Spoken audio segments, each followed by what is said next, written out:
Je suis pas végétarienne, mais je crois que le meilleur compliment qu'on m'ait fait sur cette recette, c'est d'avoir cru que c'était des choux farcis à la viande. Cette fois-ci, j'ai pris un chou plat, mais franchement, je vous conseille de prendre un chou vert. C'est beaucoup plus facile pour les feuilles. Moi, j'ai vraiment trop galéré pour faire en sorte qu'elles restent entières. Une fois que vous avez détaillé toutes vos feuilles, vous les faites blanchir dans une eau bouillante. Ce qui est bien avec cette recette, c'est que c'est anti-gaspi. Vous prenez à peu près 100 grammes de pain et vous coupez des petits dés de 1 cm.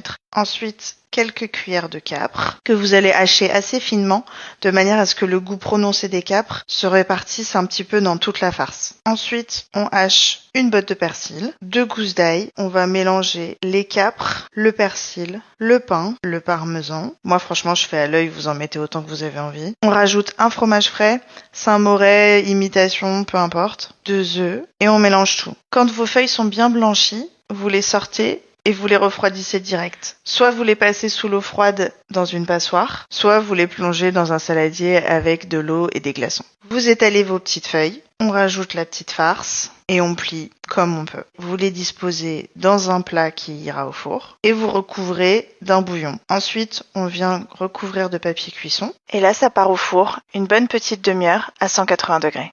Et là, regardez comme ils sont tout beaux. On va recouvrir avec un petit peu de bouillon. Et je vous assure que même les plus carnivores voudront en reprendre.